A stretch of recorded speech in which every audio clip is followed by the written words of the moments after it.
What if I told you that there is a single entity which manages more money than the combined GDP of Japan, Germany, and India? Imagine a company that has never advertised during the Super Bowl, doesn't sell physical products, and yet owns significant parts of almost every brand in your home, every plane you've ever flown in, and every hospital in your city. It is often referred to as the shadow government, or the fourth branch of government. This isn't the plot of a techno-thriller, but the fundamental reality of modern global finance. This is the story of BlackRock, the company that has become the architect and operating system of the world we live in. To understand how we got here, we must look beyond the cold glass towers of Wall Street at a man named Larry Fink. In the 1980s, he was a star at First Boston, an investment bank where he helped create the market for mortgage-backed securities. However, he then made a $100 million mistake, a substantial loss resulting from an inability to predict changes in interest rates. This failure did not break him, but rather obsessed him. He realized that the world of finance was flying blind, guessing at risks it didn't truly understand. He decided to build a firm that would never be caught off guard again. It wasn't just about managing money, it was about managing risk itself. BlackRock began life in 1988 as a small team focused on bonds, starting out in a one-room office. However, they had a secret weapon, a computer system named Aladdin, short for Asset Liability and Derivative Investment Network. Aladdin was designed to be the brain of the firm. Over the last 30 years, it has grown into something far more powerful. Today, Aladdin not only manages BlackRock's $10 trillion in assets, it also acts as the nervous system for almost every major bank, insurance company, and pension fund worldwide.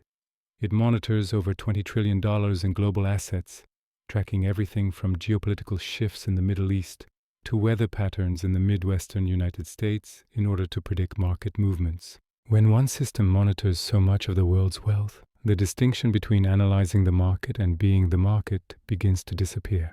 This is where the universal owner concept comes into play. Look at the top shareholders of Apple, Microsoft, ExxonMobil, Pfizer, Nestlé, or Samsung, and you will almost always see the same name at the top of the list, BlackRock. They aren't just a player in the game. They are the board itself. As they manage so many passive index funds through their iShares brand, they are essentially forced to own everything. They don't pick winners. They simply own the entire economy. This gives them a seat at every boardroom table and a vote on every corporate decision. When Larry Fink speaks, every CEO on the planet listens because he represents the capital that keeps their businesses running.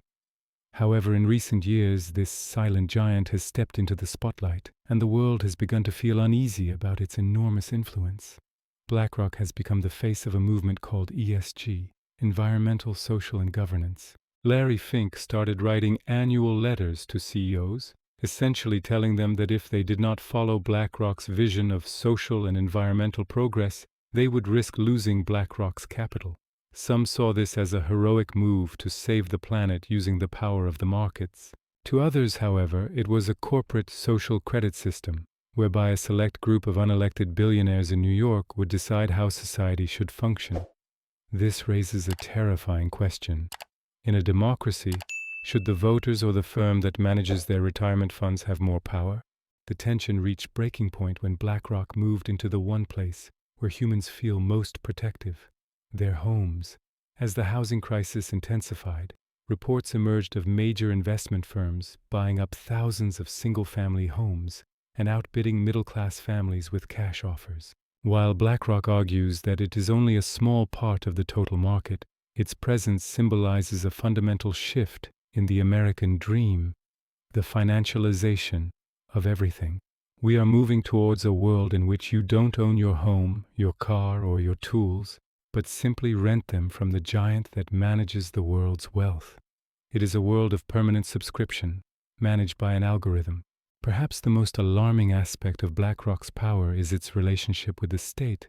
During both the 2008 financial crisis and the 2020 pandemic, the U.S. government did not turn to its own departments to manage the chaos. It turned to BlackRock. The firm was hired to clean up the mess, manage the bailouts, and stabilize the bond markets. This revolving door between Wall Street and Washington has elevated BlackRock from a mere firm to an indispensable arm of the global economy. They have become too big to fail on a planetary scale. If BlackRock were to disappear tomorrow, the global financial system wouldn't just stumble, it would collapse. Looking to the future, we must ask ourselves what this means for the concept of a free market. We live in an era where data is more valuable than oil, and risk is managed by supercomputers. BlackRock is at the forefront of this new world order. They provide the stability that keeps our pensions safe and ensures that the global economy continues to function. They are the invisible hand that keeps the lights on and the ships moving. However, as they grow, the distance between people and the power governing their lives increases. When one company owns a stake in everything, and one computer system knows the value of everything, we are no longer merely participants in the economy. We become data points in a vast, optimized machine. BlackRock's story isn't just about money. It's about the silent evolution of power in the 21st century. It reminds us that the most significant changes in our world don't always happen at the ballot box. They happen in the ledgers and algorithms of a firm that was never meant to be noticed. The question is no longer whether BlackRock is part of our world. Rather, the question is whether there is any part of our world that doesn't belong to BlackRock.